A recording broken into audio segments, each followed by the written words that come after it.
Good afternoon, and welcome to today's Inclusion Works Community Advisory Committee meeting. Before we get started, here are a few reminders about the webinar. Please make sure you're using a computer or smartphone connected to the internet, and the audio function is on and the volume is turned up. Please be sure your microphone is muted for the duration of the call unless you are speaking or asking questions.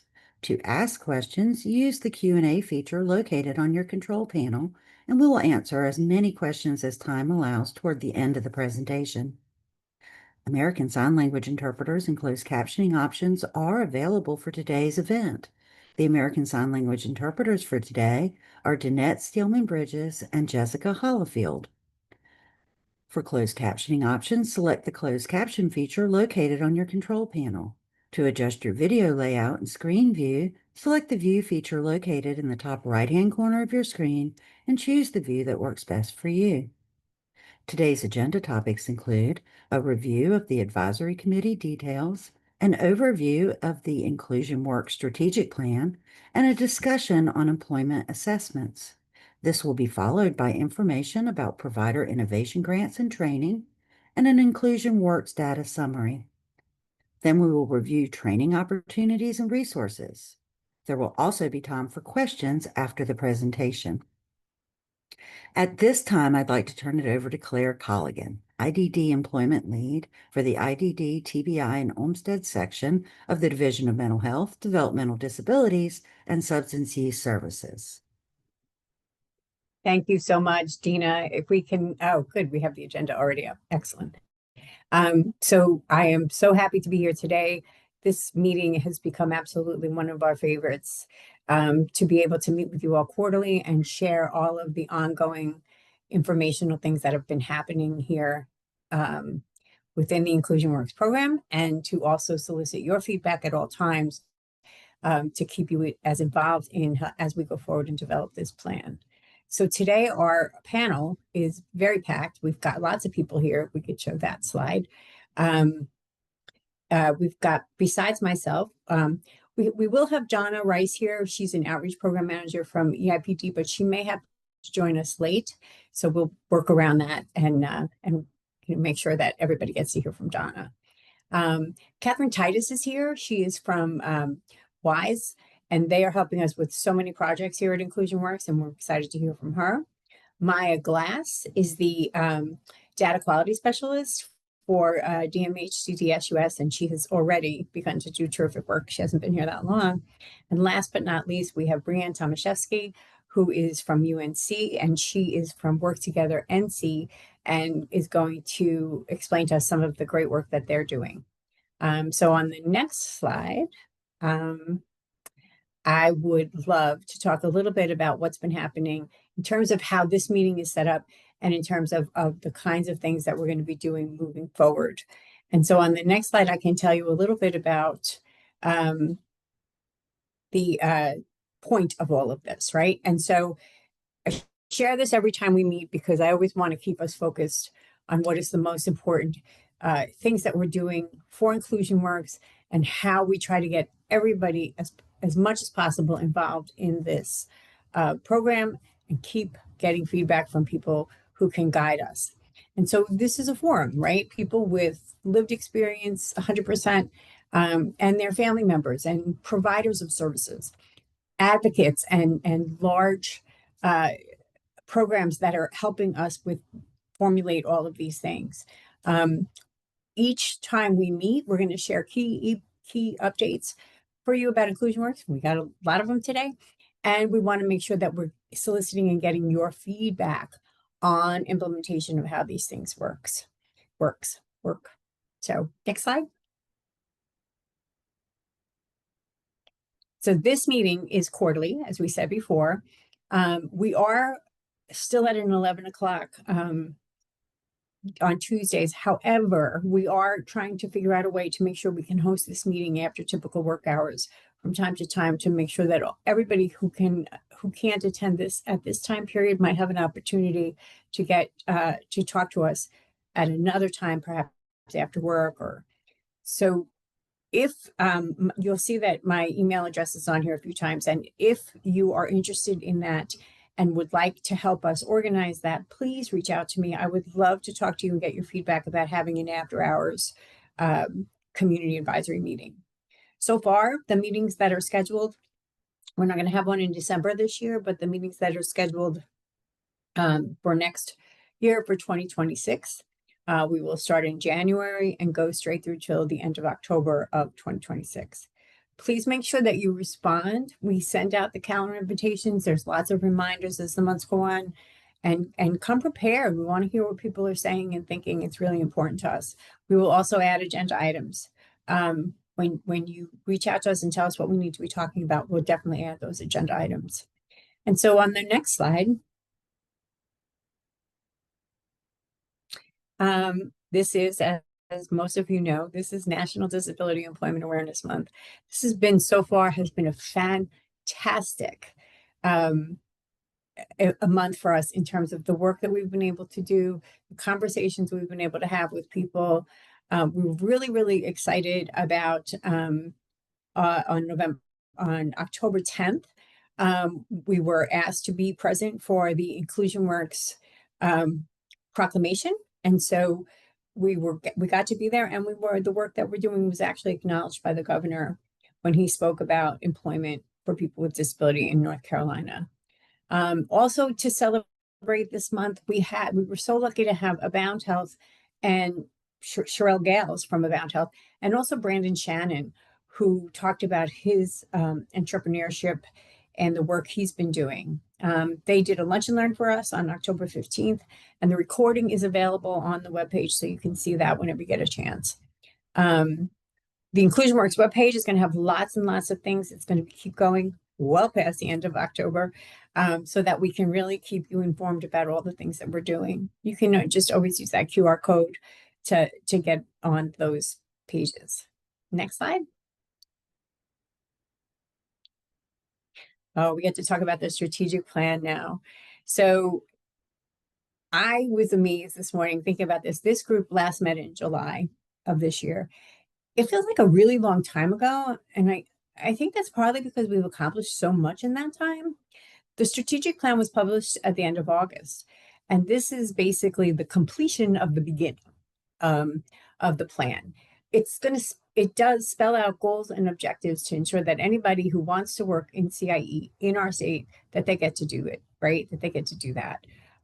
It took more than a year to put this plan together, and it's a 5-year plan, and it really represents our efforts to find solutions to barriers to employment, allows for more input from more people, informs the community and possible employers about what we're doing.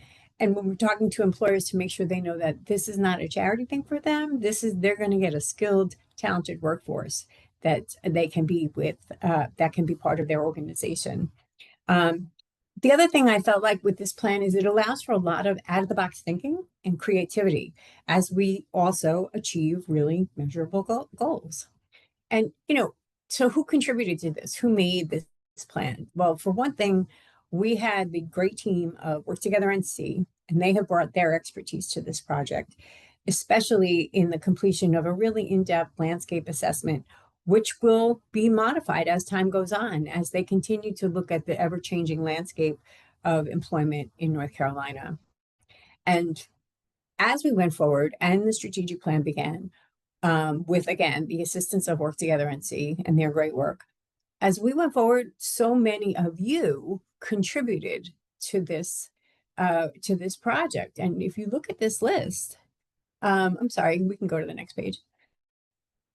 If we go to this page, look at the people who developed this plan.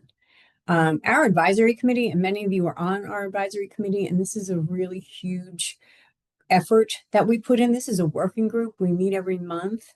Some of you are on this committee with us, and it's work. People put in effort, but they look at the goals and objectives of the strategic plan, and they tell us what will work, and they tell us where there are barriers, and we then allow for changes. So those people with lived experience in the employment world, advocates, service providers, people who are actually providing employment services, who can also help us understand some of the real issues that we face in providing services and kind of problem solving and overcoming those barriers. Other members of the community, people who hire people with intellectual and developmental disability, policy experts, people who know what needs to change and how we need to make sure that systems are in place, employment experts, subject matter experts. We looked at input, and we do continue to look at input from other states that have had success with implementing true CIE in their states. We have input from Medicaid and tailored plans. We need to know what systems exist and how we can work within those systems and also affect change. And last but not least, we have families and caregivers who support these folks as they work on their CIE journey. And on the next slide, I want to just talk a little bit. We can get to that slide. Yeah, I'm struggling a little bit. There we go. Thank you so much. So on this slide is, and you may have seen this before, but these are the, this is how the plan is laid out. We start out with five specific goals. We break it out into objectives. What are the things we need to achieve so that we can achieve these goals, these broader goals? And then each of those objectives is broken down into strategies. And so if you look at this, the first goal, number one goal, we talk about this a lot, is provide people with intellectual and developmental disabilities the opportunity to pursue competitive integrated employment if that is their choice. There are lots of folks out there who have been in different employment situations for a long time and they're not interested in changing, and we completely respect that. But we also know that there are a lot of folks who have not really had the opportunity to pursue competitive integrated employment, and they do really want to explore that option. And I think Brianne will probably be able to touch a little bit on that for us. We also, number two, we want to expand and improve service options for people with IDD to help them reach employment goals. You know, we have to look at the services that are available, work within those services, and add services where we can. Number three is we need to really look at increasing proactive communication and engagement with all of the community partners to provide accessible information about CIE options and resources. This is a partnership, right? This is a collaboration. You're going to hear us use those words all the time because we all, and I especially feel very strongly about that. If we're not collaborating with everybody, then we cannot possibly succeed. And so it's all about partnership and collaboration. And that means we need to communicate, and we need to communicate well. You're going to see my email all over the place.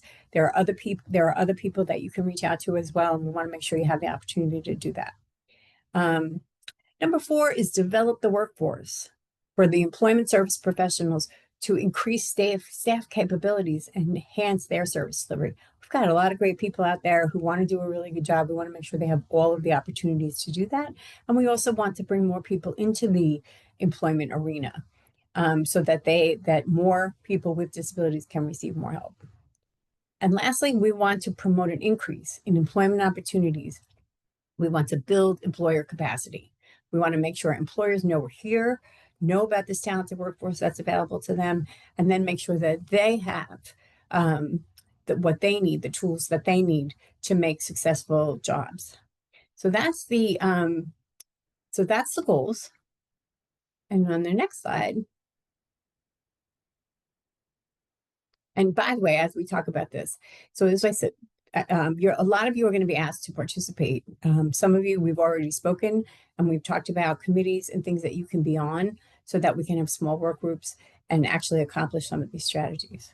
But as I said before, we have the goals, which are broken into objectives, and then are broken down into strategies, because we want to make sure that we have systems to actually achieve measurable results. And so I just put this one for goal one, which is choice, informed choice, by the way, to have an informed choice process. And again, Brianne can talk a little bit more about this. But we want to make sure that people with IDD are empowered and that they get to make decisions based on a complete understanding of employment options. And so as you can see, I won't go through all of them, but you can see that there are strategies here, and that these strategies are going to be worked on so that we can further increase our opportunity to get to a successful resolution for folks. I want to also add that internally, we then also have a work plan. And each one of these strategies is fleshed out. Who's doing what? When do we want it to be done?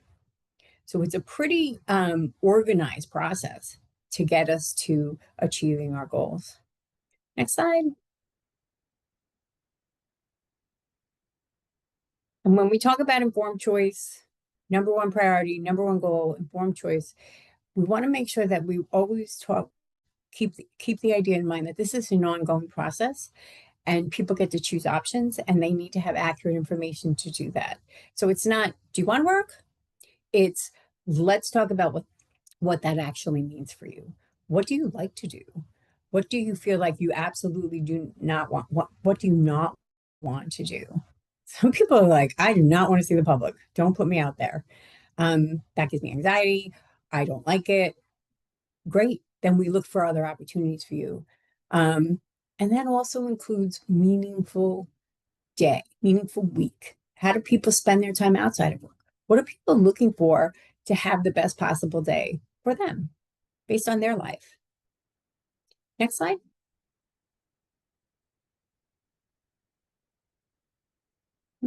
Next slide. Coming up. There we go. All right. At this point, I would really like to hand this over to Brianne Tomaszewski from UNC and from Work Together NC. And Brianne is going to tell us a lot about where we've been with conducting these assessments and career development plans and the referral process and how it looks for us going forward in the next several months and year. Hi, Brianne. Good morning. Good morning. Thank you so much for having me. Yes, I would be happy to share some updates on our employment assessments, the career development plans, and then the referral process. So if you could go to the next slide, please. So we began by, as Claire had mentioned, conducting community meetings with our community advisory board meetings with our Inclusion Works Advisory Board, Employment Advisory Board. And with them, we got their feedback on developing an employment assessment that we are using across the state. So right now, Work Together NC is sending out individuals to go to each provider's site and connecting to providers. A big shout out to our team, Yolanda, Cam, and Sam, and Mike, who are a part of the Work Together NC team who support conducting these employment assessments. And we have developed these questions to get at that informed choice that Claire was really talking about so that we can make sure that individuals are making decisions related to their interests and what they would like to spend as a part of their meaningful day as they continue their adult lives. So we ask questions about their interests so that we can understand about what they might be interested in considering, and we encourage individuals to think about a variety of different options that they may have not had the opportunity to consider before. And after we complete our assessments, we can complete a career development plan, which is preliminary, where we make some recommendations for the next phase of how they may continue to explore pursuing employment if that is something they are interested in doing so. And so we also then pass along this information to the CIE liaisons, who then take the cases if they are referred to and are interested in pursuing competitive integrated employment. So next slide, please. And was Donna going to talk about this slide?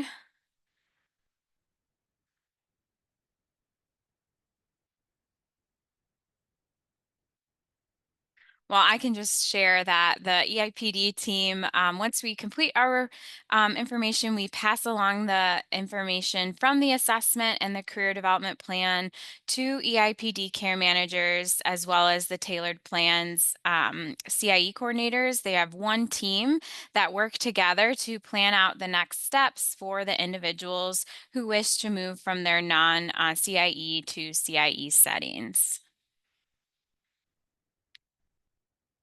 And I believe Donna has joined us, so I just wanted to give Donna a chance to speak more about this.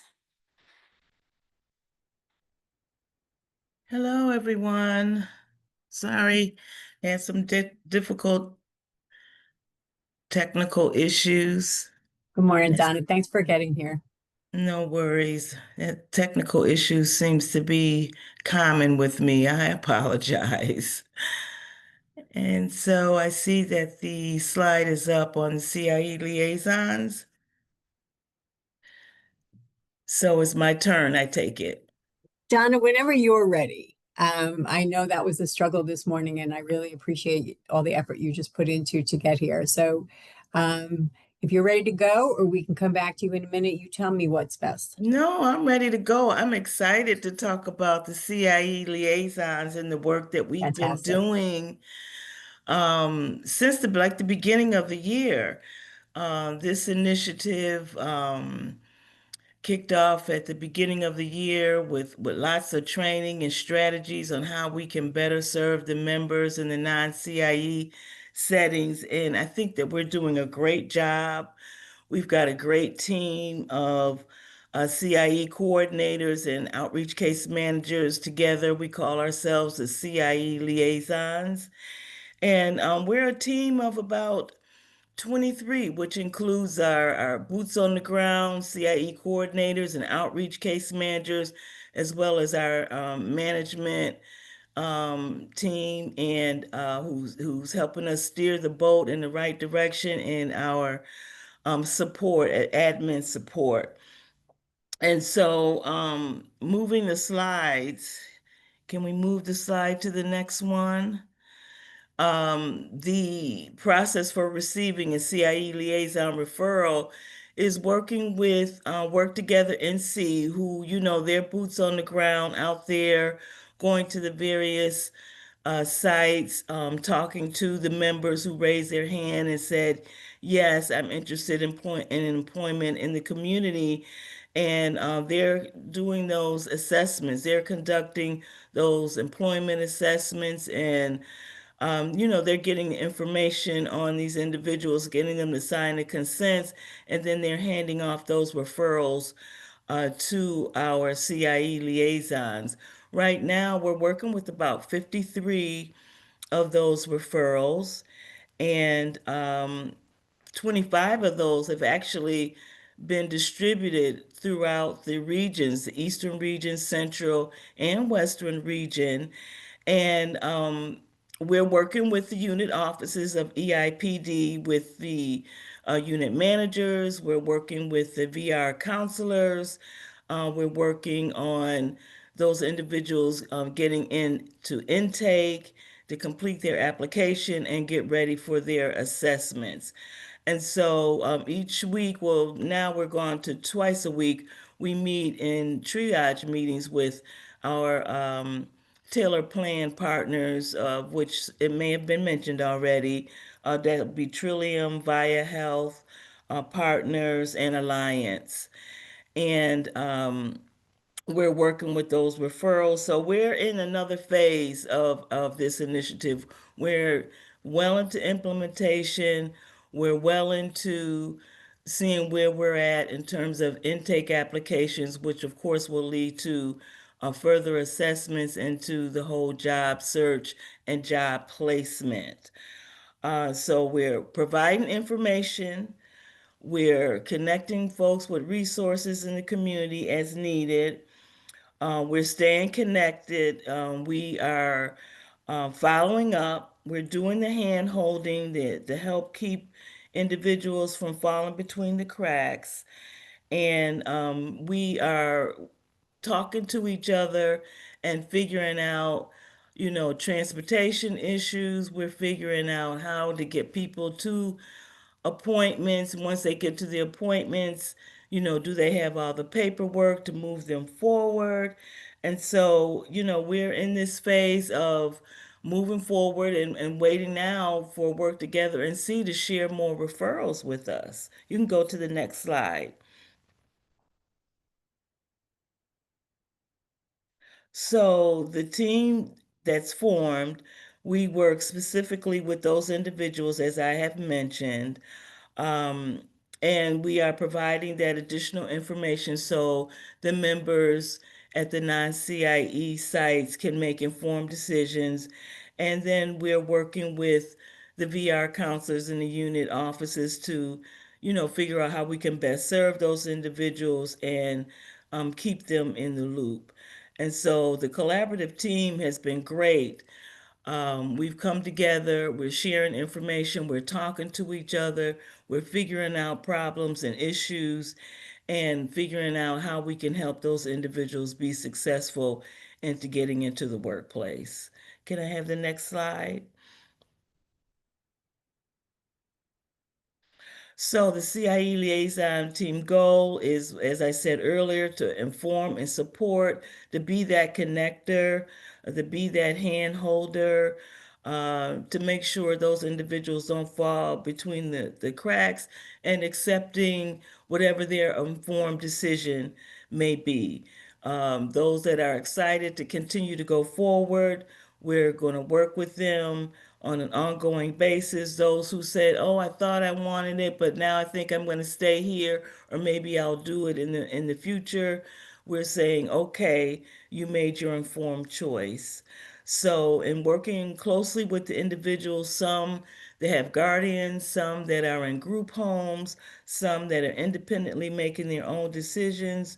Our teams are very well um, established in the human services field. They're very well established in working with individuals that need to know what resources are in the community and how they can get to work in the community. And so, we're very excited, very successful in what we're doing, and we're very excited for this next phase that we're going into. And the next time we meet, hopefully, we'll be able to tell you which of those individuals are now at the point of going through assessments and getting prepared to go into the workforce. Does anyone have any questions?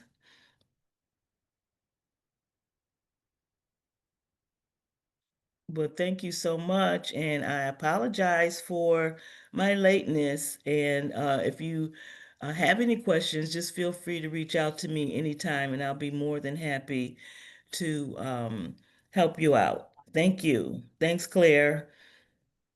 Thank you, Donna, so much. I can't even tell you. I know it was really hard for you this morning to get here, and we really appreciate it. The work that you're doing is vital. And I will say that from my perspective, we have never seen this kind of collaboration and the success of it and the rapid putting together of how it's actually providing people are moving into jobs. Like it's just really happening. And Donna, that's between you and the work at Work Together and stuff, it's all down to you guys and how well that is all working. So I totally appreciate you. I want to also remind people that if you're interested in the more about these projects and more about how assessments work and more about how the process works, please look at the Inclusion Works website. You will see there is a frequently asked questions page there. And if your question's not on there, reach out to us. You've got my email there. You've got the Work Together site. So reach out to us and let us know what you need. So at this point, another tremendous advance in the Inclusion Works process is I would love to introduce you to Catherine Titus. Some of you may already know Catherine. Catherine is with WISE, and they are a national group that has provided their amazing, amazing guidance and nationwide ability to work with organizations to change the landscape of employment. So Catherine, it is you. We can probably go right to your slide, your next slide. Thanks, Claire. And hi, everyone. It's nice to, good morning, I'll say. I'm Catherine Titus, and I work for WISE, as Claire said. And WISE is a training and technical assistance organization.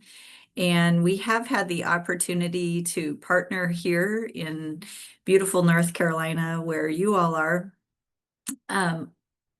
on a few pieces of what's happening with the Inclusion Works project. And one of those is provider innovation. So if you would go to the next slide, that would be great. And I'll just tell you a little bit about, so if you don't know, the provider innovation portion of the Inclusion Works project is a hands-on opportunity for providers in North Carolina to receive some strategic planning, some personalized training content, ongoing technical assistance, and it does involves financial incentives through Inclusion Works. And we're really excited to have the first group of providers apply last spring, and then this summer gets started.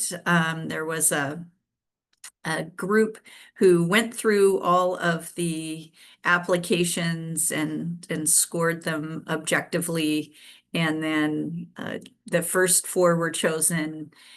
There will be an opportunity in 2026, which I can't believe feels like it's right around the corner, but at some point in 2026, there'll be an opportunity for additional providers to get involved. But what this has, myself and Robin Slocum and Jamie Leighton, we are the 3 leads with WISE in terms of the provider innovation, and we have had a great time. If you go to the next slide, having an opportunity to really start connecting with these first 4 providers. So vocational opportunities of Cherokee, Allegheny County Group Homes, OE Enterprises, and Noose Enterprises, as you can see, perhaps, and I'll describe in case you can't. On the slide, there is a map of North Carolina, and it highlights that of the 4 providers,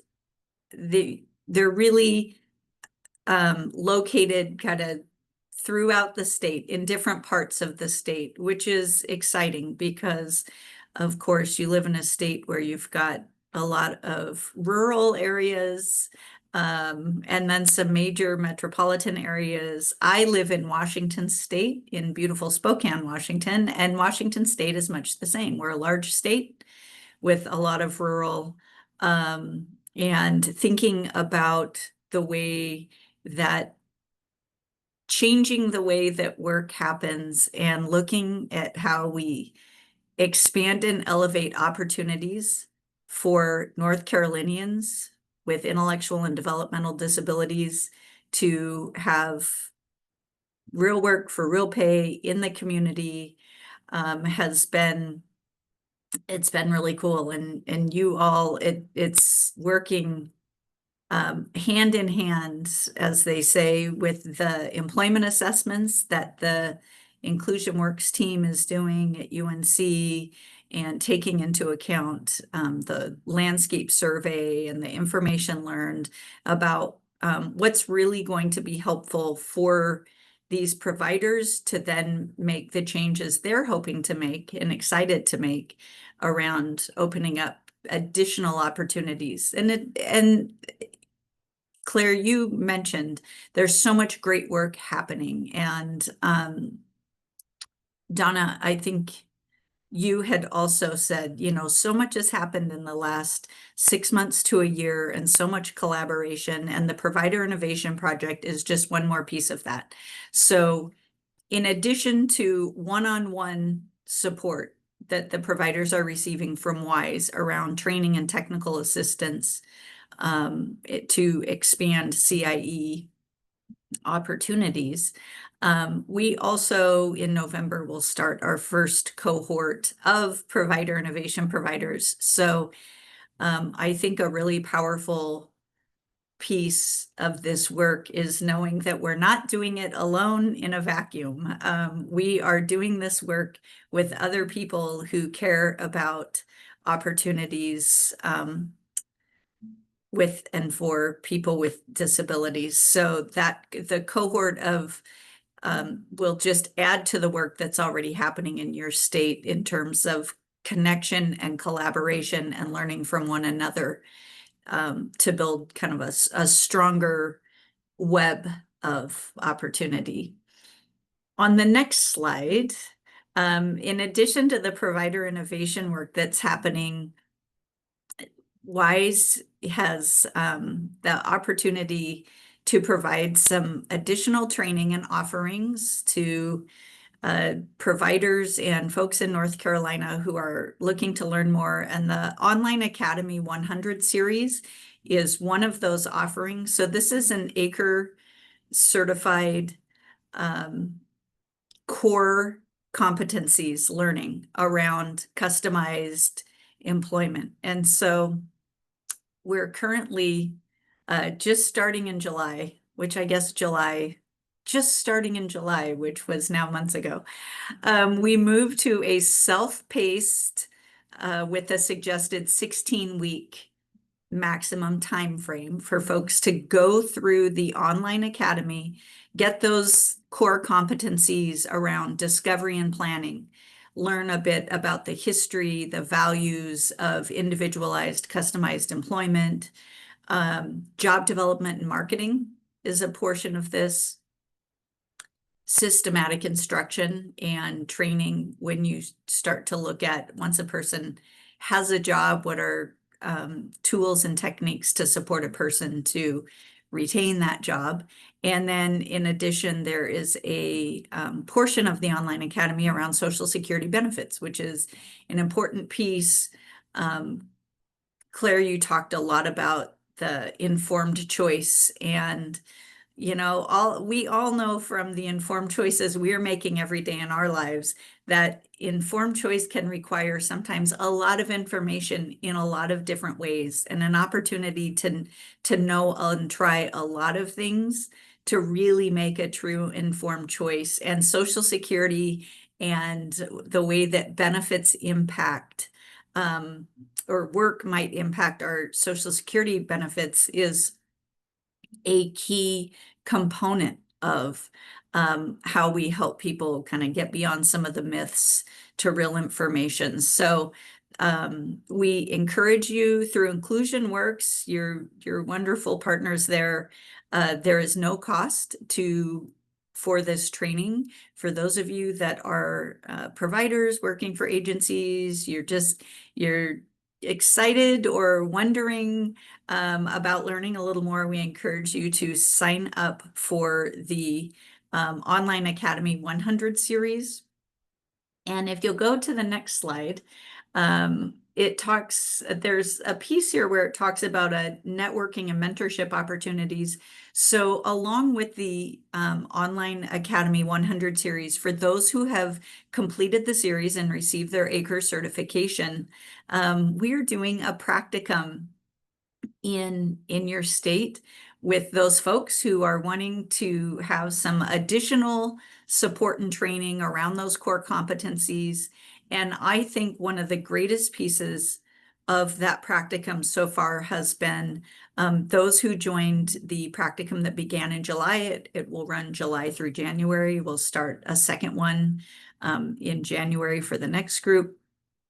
But it's really been cool to have those monthly meetings. And when we had our first practicum meeting in July, most of the people attending who had received their ACRE certification had not met the other people in the room. It's a Zoom room, but and I think much like the work that will happen with provider innovation and the way that collaboration and momentum starts to build as we're doing this work together, that's been one of the best, to me, I see as the biggest benefits of the practicum work, which is an extension of the Online Academy 100. So you will also see coming through the advertisement lines and the marketing that is happening through Inclusion Works Project.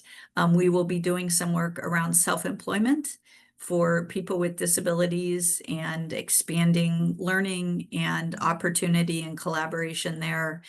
There is WISE Online Academy 200 advanced course. It's the only ACRE certified professional course at the moment, and we're really, really excited about that. So that will be opening up in winter and available to those who have completed the 100 certification.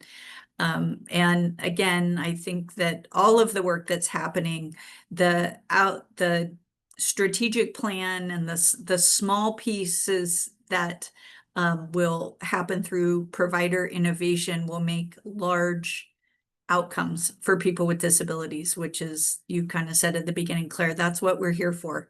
That's what all of this work is for, is to expand opportunity. And it's really exciting. We've had a chance to do a lot of innovation and transformation work in a number of states.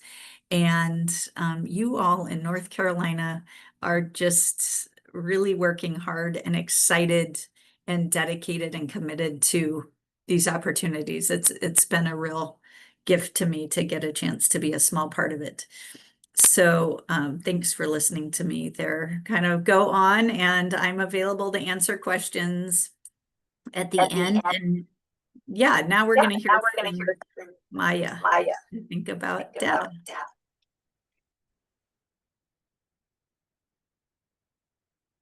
Hi, Maya, welcome. And we're all ears. Maya is a genius, folks, in case you didn't know. Thanks, Claire. That's so sweet. I recently joined the team back in August, and I have loved being a part of such a wonderful group of people. And I'm really excited to be here today to talk about some data. All right, we can go to the next slide. Okay, so what I'm going to do is just highlight one of the key metrics that we track each quarter. But before I kind of dive into that, I want to briefly connect this metric to our broader strategic goals. So from our strategic plan, we have goal 2, and that is to expand and improve service options for individuals with IDD to help them achieve their own employment goals. And so from this goal, we have objective 1, which is to increase participation in supported employment SE services. We've identified 3 core strategies to help us achieve this objective. And strategy 3, or 1.3, focuses on supporting individuals in competitive integrated employment to maintain and advance their career with long-term vocational services, or LTVS. And so we have outlined a metric that can help us measure our progress to achieving this strategy. So I'm going to present the number of people right now receiving LTVS while they're in CIE. So as of our August 2025 report, which covers data from March to May of this year, we have 2,578 total claims for supported employment. Roughly 30% almost of those claims were for long-term vocational services. I think that is a very slight increase from the previous quarter, which was around 28%.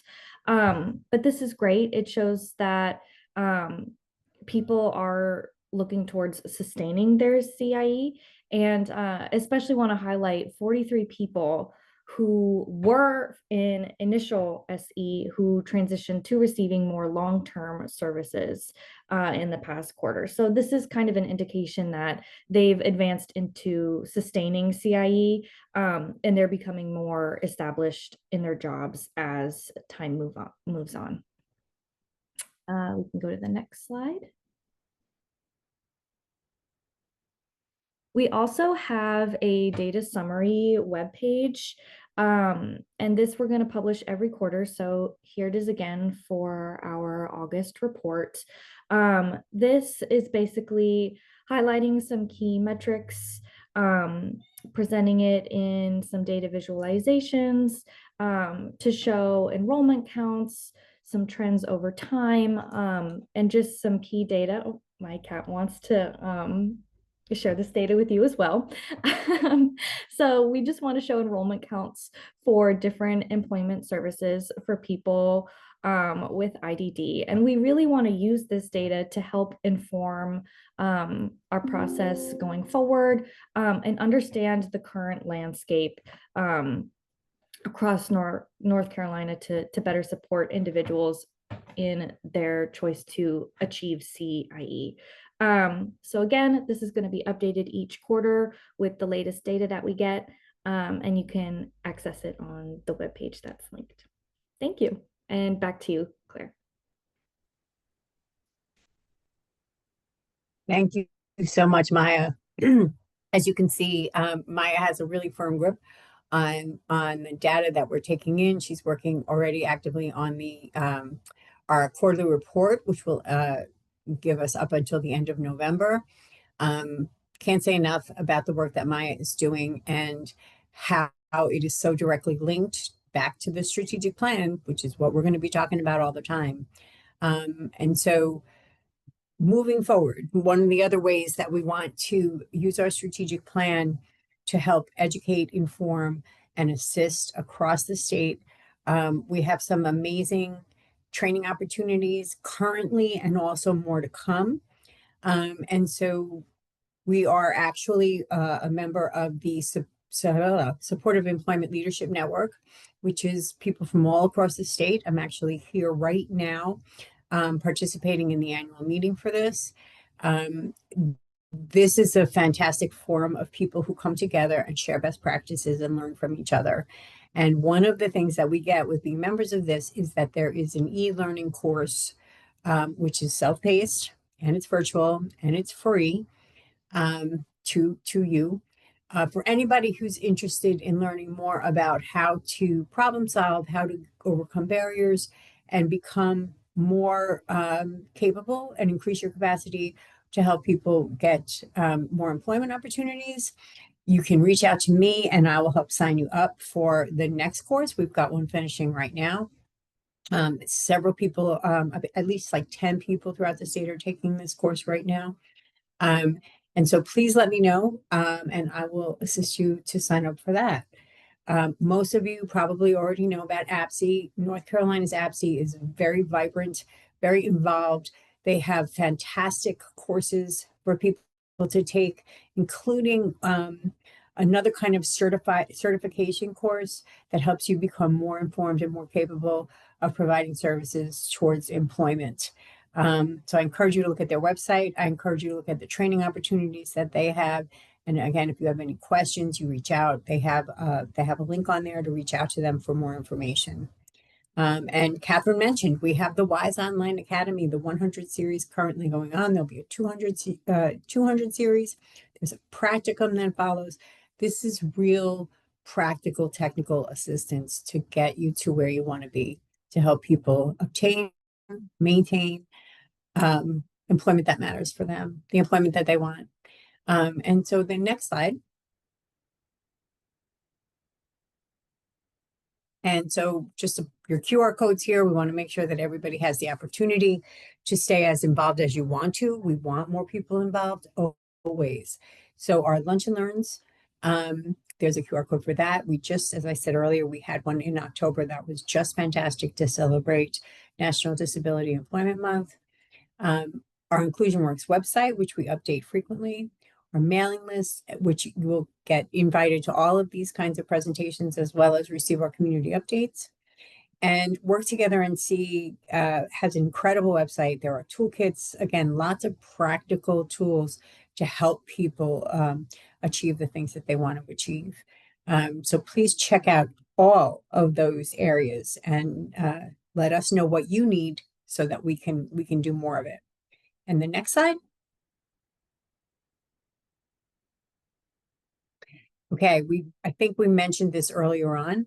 I think Catherine maybe talked about this as well, is that disability benefits are vital for folks with disabilities. And one of the barriers that people experience is the fear of losing benefits if they do pursue work. And so this, the North Carolina version of this Disability Benefits 101 Can't say enough about this. I've been on there myself. I played with the tools. It is fantastic. It will show you how you can work, keep your benefits, and actually still end up with money at the end of the month in your pocket. So lots to see and do on there. Even if you're not a person receiving disability benefits right now, check this out because this is, I think, a fantastic resource for everybody. So look at it, think about people you know, and think about circumstances and see how this can help you. It's a great resource. Next slide.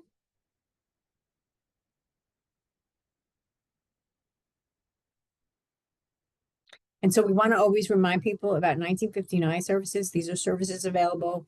One of the things that is really important is when you use 1959 Medicaid services, you do not have to be at a certain institutional level of care, which has gotten in the way of for people in the past.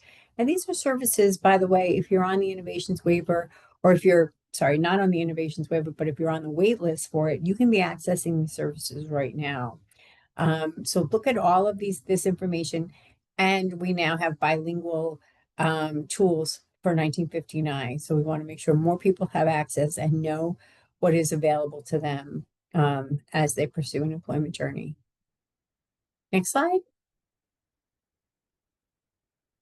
Okay, so we're going to open it up to questions. Very excited about this part of it. I always am. And I do see that we have one question so far in our Q&A, and that is Dee. Hi, Dee. Glad to see you. And what is happening in the Eastern region for the CIE liaisons and referrals? Are you helping the Eastern part of the state? I'm going to toss this to Donna. Donna, you can fill us in on what's happening over there. Oh, yes, most definitely. Well, in the eastern part of the state, Trillium is our LME MCO partner. And with that team, there's there's three CIE coordinators, and there is two outreach case managers through EIPD.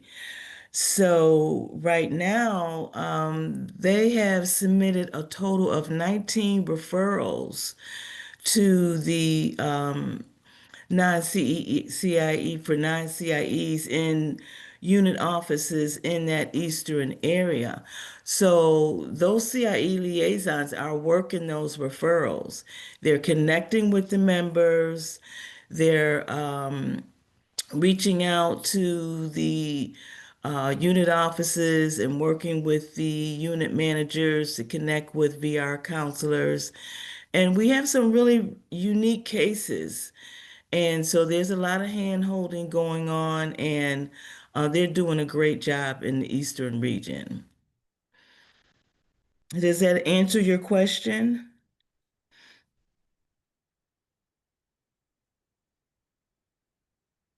Donna, I'm putting your email address in this chat as well. So when people do have questions and want to know how to access more of the CIE liaisons, please contact Donna and she will get back to you or one of her team.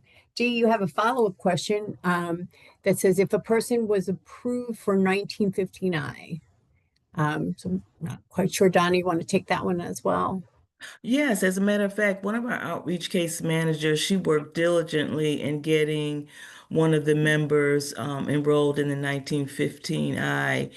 And thanks to some guidance from one of our managers in another part of the state, Doug Gallion, who was always sharing good information. We really appreciate Doug. And then working together with Trillium with Elisa Brainard, I'm probably pronouncing her last name incorrectly. You know, our outreach case manager was able to get that person enrolled in that 1915I service in a reasonable amount of time. I believe it was like in a 3-week period, working diligently with the member, with the member's family, with the VR counselor. And so this collaboration, you know, working with all these individuals that have lots of experience in this type of this 1959 program helped our outreach case manager become successful in getting that member that tailored care manager and that supported employment service. Now, this is the downside. This is the downside of informed choice. The member became afraid. Fear entered into the member, and they decided that they weren't ready to go out into the community. And so we have to be ready for that. We have to be ready for individuals to make an informed choice and change their mind. But the good news is that everyone worked together with that outreach case manager to get that individual enrolled in that supported employment program. So that's the good news. And so we will just continue that trend, and we will respect whatever the member decides in the long run. Thank you so much, Donna. And Dee, I'm loving these questions. Can they still be helpful even if I'm not receiving Medicaid due to the fact that I am employed part-time? This is fantastic. Don, I'm going to ask you to piggyback off of me, but I do want to say, Dee, that there are state-funded services that a lot of people are eligible for, even if they don't have Medicaid. So I'm going to flip right back to Donna now in EIPD, and they can tell people how to make sure that they can get services that they need. Donna, back to you. I just want to mention state-funded service. Well, if individuals in the community want these services, the first step, of course, I'm going to say, is to contact the EIPD office in your local community. You know, and that EIPD office, that office staff is going to be able to lead you in the right direction. They're going to do that intake application. They're going to do the assessment, and they're going to determine what are the next steps. So, you know, throughout the state of North Carolina, EIPD is located in, you know, lots and lots of offices. So if you need help finding an office, just reach out to me, and I will be certain to connect you with the right office for the county that you're in, or for the individual that's interested. We're always trying to find a way. And if we can't always find the right way, we really want to assist people in being able to find other paths for themselves. So we can point you in the right direction sometimes. I'm glad to see, Dee, that you are already part of EIPD.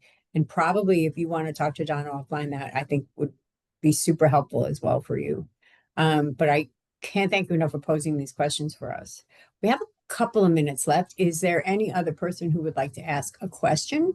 If you haven't put it in the Q&A box, you can also raise your hand, and we can take you off mute and see how we can help you out. If you're not interested in posing questions here today, again, lots of places for you to reach us. Myself, Jana, Brianne work together. We've got lots of ways for you to reach out and talk to us and tell us what's happening. We've said this word a lot today, but this project works if people are involved. If people are involved and they keep coming to these meetings and they keep telling us what they need, then we can be so much more effective. And the last thing I will say about this as well is that I have appreciated all of the outreach I've already had from folks. And we've talked to a lot of folks recently about who come to this meeting, and especially those who have lived experience, either supporting a person with a disability or being disabled themselves. We have had people